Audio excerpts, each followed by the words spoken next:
இதை சாப்பிட அடிக்கிற வெயிலும் கூலிங் ஆகிடும், அம்புட்டு ருசியாக இருக்கும். வாங்க எப்படி செய்யறதுன்னு பார்க்கலாம். அதுக்கு ஒரு வானலில் 1 டீஸ்பூன் நெய் விட்டு 1 கப் அளவுக்கு ரவையை சேர்த்து நல்லா வாசம் வர்ற அளவுக்கு வறுத்துக்கங்க. ரவை வறுபட்டதும் இதில் 2 கப் அளவுக்கு காய்ச்சி ஆறின பால் ஊற்றிக்கங்க. ரவை நல்லா வறுபட்டதுனால கட்டிப்படாது. நல்லா கலந்துட்டு இது கூட 2 டேபிள் ஸ்பூன் சர்க்கரை, 1/2 டீஸ்பூன் ஏலக்காய் பொடி சேர்த்து நல்லா கலந்து எடுத்து இதை அப்படியே ஒரு பிளேட்டில் மாற்றி மூடி வைங்க, ஆறட்டும். இப்போ அதே வானலில் 3 கப் அளவுக்கு கொஞ்சம் திக்கான பாலாக சேர்த்து அடுப்பை மீடியம் ஃப்ளேமில் வச்சு கொதிக்க விடுங்க. கொதித்து வரட்டும்.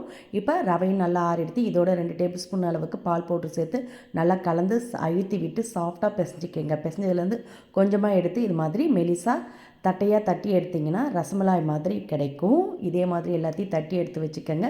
இப்போ பால் ஒரு 3லேருந்து 4 நிமிஷம் கொதித்து பால் கொஞ்சம் திக்காக இருக்குது. இதில் 1/2 டீஸ்பூன் ஏலக்காய் பொடி, 1/4 கப் சர்க்கரை, கூடவே கொஞ்சம் குங்குமப்பூ சேர்த்து கலந்து கொதி வந்ததும் இல்லை தட்டி வச்சது எல்லாத்தையும் சேர்த்து ஒரு கொதி வந்ததும் அடுப்பு ஆஃப் பண்ணிவிட்டு கொஞ்சம் முந்திரி பாதாம் தூவி இறக்கி பரிமாறுங்க.